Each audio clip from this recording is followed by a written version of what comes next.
Hello everyone, welcome to Shivani Maurya classes. So आज हम इस वीडियो में पढ़ने वाले हैं bacterial disease in human beings. इससे पहले हमने सेम वीडियो जो इससे रिलेटेड प्रीवियस पार्ट था उसमें हमने कॉमन इन्फेक्शियस डिजीज में पढ़ा था वायरल डिजीज, ह्यूमंस में होने वाले कुछ वायरल डिजीज और जो बेबीज में होते हैं जिसमें हमने पढ़ा था मिजल रूबेला, जो कि रूबेला वायरस से होता है जिससे स्किन रैशेज हो जाते हैं। फिर चिकन पॉक्स और स्मॉल पॉक्स के बारे में पढ़ा था जिसमें कि इरप्शंस हो जाते हैं बॉडी पे। देन हमने पढ़ा था पोलियो के बारे में, जिसमें हमने पढ़ा था पोलियो का दूसरा नाम होता है पोलियो माइलेटस, जिससे कि पैरालिसिस होने के चांसेस होते हैं। देन फ्लू के बारे में पढ़ा था जो कि अपर रेस्पिरेटरी ट्रैक्ट को अफेक्ट करता है। रेबीज पढ़ा था जिसमें हाइड्रोफोबिया यानी कि पानी का डर होता है और थ्रोट और जो चेस्ट है उससे स्पैम्स जाते हैं यानी कि पस का जमा हो जाना, या फिर बोलते हैं कि फ्लूइड का रिटेंशन, पानी जमा हो जाता है। एंड उसके बाद हेपेटाइटिस के बारे में हमने पढ़ा था, हेपेटाइटिस बी, जिसमें कि बहुत ही ज़्यादा डेंजरस होता है। इसमें इसके जो सिम्टम्स होते हैं वो जॉन्डिस होते हैं और वाइटिस स्टूल। के बाद हमने डेंगू फीवर के बारे में पढ़ा था जो कि डेंगू वायरस से होता है। आइज और जॉइंट्स से फर्क होता है, इफेक्ट पड़ता है एक्चुअली, और पूरी बॉडी में फीवर और बैक एक तो होता ही, साथ के साथ जो आई बॉल है वहाँ पर रेट्रो ऑर्बिटल पेन होता है। देन हमने एड्स के बारे में देखा था। एड्स की फुल फॉर्म होती है एक्वायर्ड इम्यूनोडिफिशियेंसी डिजीज, जो कि HIV वायरस से होता है जिसमें कि जो इम्यूनिटी है वो वीक हो जाती है। फिर एक छोटा सा और वायरल डिजीज था जिसे हम बोलते हैं हर्पीज। हर्पीज में क्या होता है, स्किन की स्वेलिंग हो जाती है जो कि हर्पीज वायरस से होता है। नाउ अब इस वीडियो में हम पढ़ने वाले हैं बैक्टीरियल डिजीज, यानी कि बैक्टीरिया से होने वाली कौन कौन सी बीमारियां होती हैं। इससे पहले जो हमने देखे थे वो सब वायरस से हो रहे थे। तो इसमें सबसे पहला मोस्ट कॉमन होता है टीबी, ट्यूबरक्लोसिस, जो बच्चों में बहुत ही ज़्यादा कॉमन होता है और उन्हें ये प्रॉब्लम हो जाती है। इसमें लंग्स पे इफेक्ट पड़ता है। होता क्या है कि बार बार खांसी आती है बच्चे को और हाई फीवर होता है। ये जिस बैक्टीरिया से होता है उसका नाम होता है Mycobacterium tuberculosis. Next diphtheria. Diphtheria के बारे में हम ऑलरेडी बहुत सारा डिस्कशन कर चुके हैं, स्टिल एक बार रिवाइज कर लेते हैं। डिप्थीरिया रेस्पिरेटरी ट्रैक्ट को इन्फेक्ट करता है एंड रेस्पिरेशन में डिफिकल्टी होती है, अक्सर 2 से 5 साल के बच्चों में होता है, इसीलिए इसके वैक्सीन और बूस्टर डोजेज दिए जाते हैं। और ये जिस बैक्टीरिया से होता है उसका नाम होता है corynebacterium diphtheria. Then moving on to next disease whooping cough. Whooping cough जिसको हम दूसरी भाषा में जिसका दूसरा नाम है, एक्चुअली दूसरी भाषा नहीं है, इंग्लिश है, दूसरा नाम है इसका पर्टुसिस। एंड ये बैसिलस पर्टुसिस बैक्टीरिया की वजह से होता है। रेस्पिरेटरी ट्रैक्ट में इफेक्ट होता है और बार बार कॉन्टिन्यूस खांसी आती रहती है। एंड हमने ये भी पढ़ा था कि जो पर्टुसिस होता है इसकी वजह से निमोनिया होने के चांसेस होते हैं। और MP में 16 अगस्त को 2022 में DPT का जो पूरा वैक्सीनेशन कैंपेन चलाया गया था, जो कि भोपाल के स्कूल में फ्री वैक्सीनेशन प्रोवाइड कराए गए थे। ये हमने अपने स्कीम्स और सर्विसेज वाले पार्ट में पढ़ा था। नेक्स्ट ये है कॉलेरा। कॉलेरा में क्या होता है, जिस बैक्टीरिया की वजह से होता है, ये होता है विब्रियो कॉलेरा। कॉलेरा को हिंदी में हैजा भी बोलते हैं। हैजा में बेसिकली जो अक्सर आपने सुना भी होगा कि हैजा एक महामारी हुई थी एक्चुअली वर्ल्ड वॉर 2 के दौरान पे, तो इसमें होता ही है। एंड इवन बहुत बाद तक भी इसका असर रहा था कि एक गंदगी की वजह से होता है, वहाँ पर ये बैक्टीरिया होता है किसी गंदी जगह पे, वहाँ से मक्खियों के थ्रू, फ्लाइज के थ्रू जो वो इन्फेक्शन, ये जो इन्फेक्शियस बैक्टीरिया है वो खाने में आ जाता है हाइजीन वाले जगह पे, एंड फिर वहाँ से पर्सन को इन्फेक्शन हो जाता है। इसलिए इसको प्रिवेंट करना बहुत ज़रूरी है। इसमें इंटेस्टाइन पर इफेक्ट पड़ता है और इसके सिम्टम्स क्या होते हैं, वॉमिटिंग होती है, एक्यूट डायरिया होने के चांसेस होते हैं, मस्कुलर क्रैम्प्स होते हैं और साथ के साथ डिहाइड्रेशन होगा। हमेशा याद रखना जहाँ पर भी डायरिया है वहाँ पर डिहाइड्रेशन तो पक्का होगा ही होगा, बिकॉज कॉन्टिन्यूसली जो स्टूल पासिंग हो रही है इसकी वजह से डिहाइड्रेशन होने के चांसेस होते हैं, डिहाइड्रेशन होता ही है। नेक्स्ट है जो डिजीज वो है टेटेनस, जिसका दूसरा नाम है लॉकजॉ। ये होता है क्लोस्ट्रीडियम टेटेनी बैक्टीरिया की वजह से। इसमें CNS यानी कि सेंट्रल नर्वस सिस्टम जो होता है, बेसिकली जो ब्रेन होता है बच्चे का, उस पर इफेक्ट पड़ता है। एंड अब इसमें देखते हैं कि होता क्या क्या है इसमें।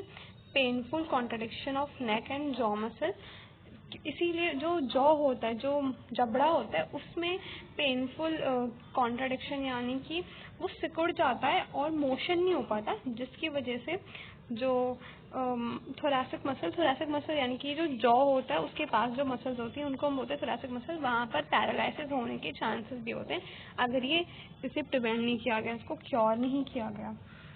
तो बहुत ही डेंजरस होता है ये एंड इसका प्रिवेंशन बहुत ज़रूरी है।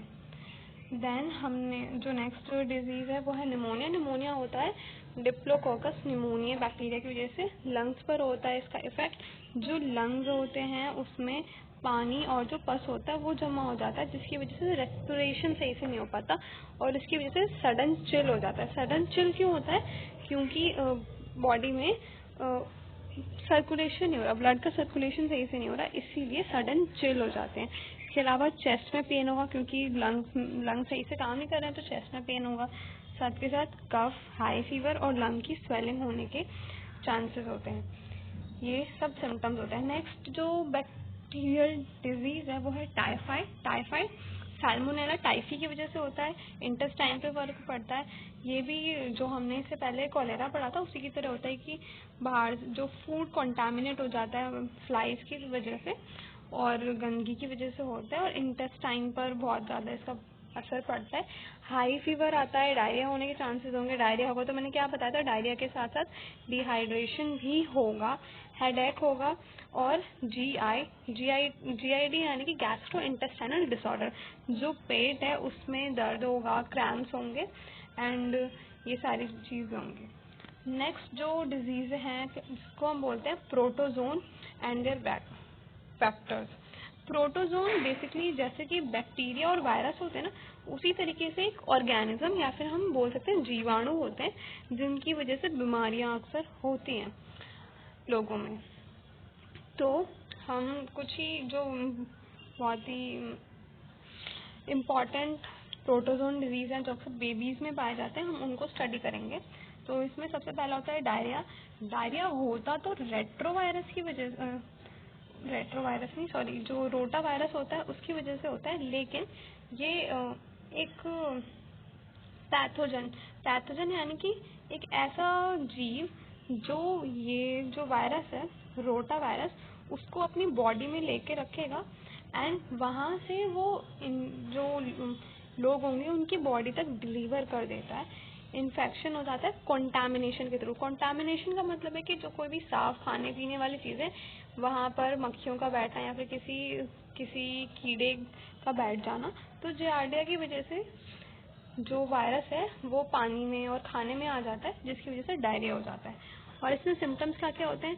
डाइजेस्टिव सिस्टम को इफेक्ट करता है, लूज मोशन हो जाता है, वॉमिटिंग होती है और डिहाइड्रेशन तो होगा ही होगा, बिकॉज डायरिया और डिहाइड्रेशन तो बिल्कुल लिंक है।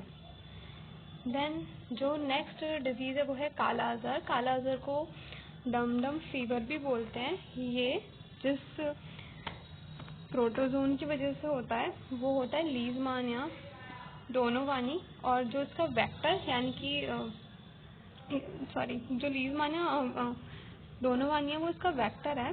और होता क्या है इसमें कि फ्लाइज के थ्रू हो जाता है, जो मक्खियाँ होती हैं उसकी वजह से हो जाता है। एंड इसमें जो लिवर और स्प्लीन है, स्प्लीन एक बॉडी पार्ट होता है जो कि इसको जो स्प्लीन होता है ना, इसका बहुत फेमस नाम भी होता है जिसको हम बोलते हैं ग्रेवयार्ड ऑफ आरबीसी। क्या बोलते हैं?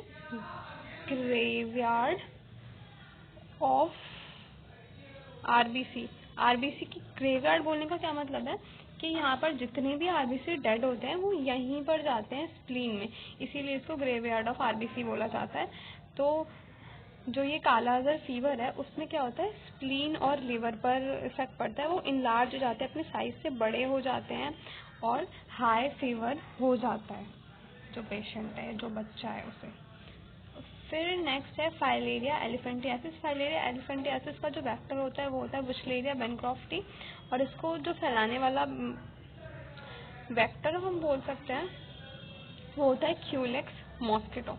क्यूलेक्स मॉस्किटो इसको फैलाता है एंड जो इसको ये बीमारी कॉज करने वाला जो प्रोटोजोन है उसका नाम होता है बुशलेरिया बेनक्रॉफ्टी। उसमें क्या होता है, हाथ पैर जो होते हैं वो सूज जाते हैं, हाई फीवर होने के चांसेस होते हैं, और अगर ये मेल्स में होता है तो मेल्स की टेस्टिस पर इफेक्ट पड़ता है एंड जो उनकी रिप्रोडक्टिव हेल्थ होती है उस पर भी बहुत ज़्यादा फर्क पड़ता है।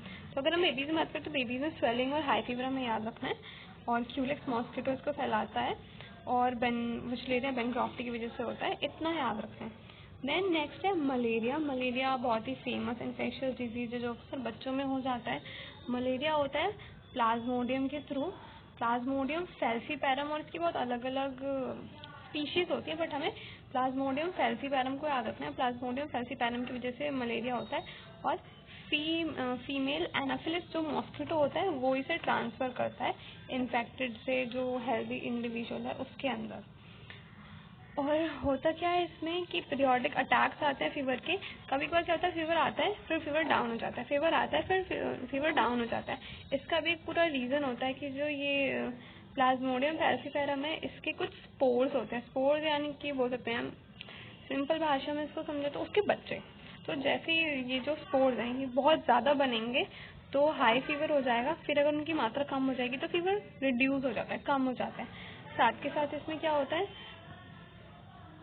पेन होता है जॉइंट्स में, और चिल्स होते हैं, और हैवी प्रेसिपिटेशन हैवी प्रेसिपिटेशन या रेस्पिरेशन है, heavy respiration and fast pulse. जो पल्स रेट होता है वो बहुत ज़्यादा बढ़ जाता है, रेस्पिरेशन भी बहुत ज़्यादा हाई हो जाता है। तो ये सारी बीमारियाँ और ये सारी सिम्टम्स होती हैं मलेरिया में। तो एक बार हम फिर से रिवाइज करते हैं कि हमने इस वीडियो में क्या क्या पढ़ा। इससे पहले तो जो वायरल डिजीज़ हमने पढ़े थे उसको हम नहीं रिवाइज करेंगे, इसके लिए आप वापस से पुराना वीडियो अच्छे से देखना, मैंने पूरा एक्सप्लेन किया हुआ है। राइट नाउ हम रिवाइज करेंगे बैक्टीरियल डिजीज़ में। जो टीबी होता है वो माइकोबैक्टीरियम ट्यूबरक्लोसिस की वजह से होता है, हाई फीवर और रिपीटेड कफ होते हैं इसमें। डिप्थेरिया होता है कॉर्निया बैक्टीरियम डिप्थेरिया की वजह से रेस्पिरेटरी ट्रैक पर असर पड़ता है और रेस्पिरेशन में डिफिकल्टी होती है। दैन वूपिंग कफ और पर्टुसिस बैसिलस पर्टुसिस की वजह से होता है, अगेन रेस्पिरेटरी ट्रैक में दिक्कत आती है।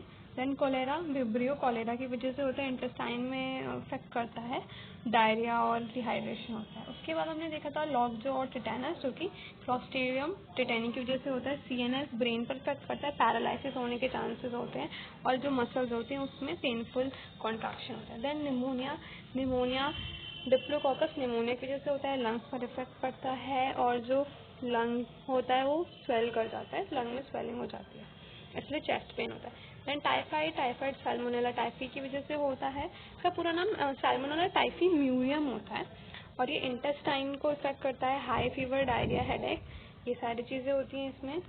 देन जब हमने जो प्रोटोजोनल डिजीज़ होते हैं उनकी बात की थी, तो डायरिया जो कि जियार्डिया जो इसका प्रोटोजोन होता है, और इन्फेक्शन हो जाता है कंटामिनेशन के थ्रू, और डाइजेस्टिव सिस्टम जो होता है उस पर इसका इफेक्ट पड़ता है। देन कालाज़र और डम फीवर लीज़मानिया डोनोवानी की वजह से होता है, फ्लाइज इसको ट्रांसमिट करती हैं, स्प्लीन और लिवर पर इफेक्ट पड़ता है, हाई फीवर होता है साथ के साथ। देन हमने देखा फाइलेरिया बुशलेरिया बेनक्रॉफ्टी की वजह से होता है, क्यूलेक्स मॉस्किटो इसको ट्रांसफ़र करता है, स्वेलिंग हो जाती है बॉडी पार्ट्स। मलेरिया होता है प्लाज्मोडियम फैल्सीपैरम के थ्रू, फीमेल एनाफिलिस मॉस्किटो इसको ट्रांसमिट करती है, इधर से उधर पहुंचाना, यानी कि इन्फेक्शियस से नॉर्मल पर्सन में पहुंचाती है। और इसमें होता क्या है, फास्ट पल्स और हाई चिल एंड फीवर होता है, पेन होता है जॉइंट्स में। So this is all about today's video. ये सारा जितने भी डिजीज़ मैंने बताए हैं सबके अच्छे से नोट्स बना लेना एंड उनको रिवाइज करना अच्छे से, बार बार उनको पढ़ना, तभी ये याद होंगे। बिकॉज थोड़े से क्रिटिकल बायोलॉजिकल नेम है इसलिए थोड़ी प्रॉब्लम होगी, बट बार बार रिवाइज करने से हो जाएगा। So bye bye, take care, happy learning.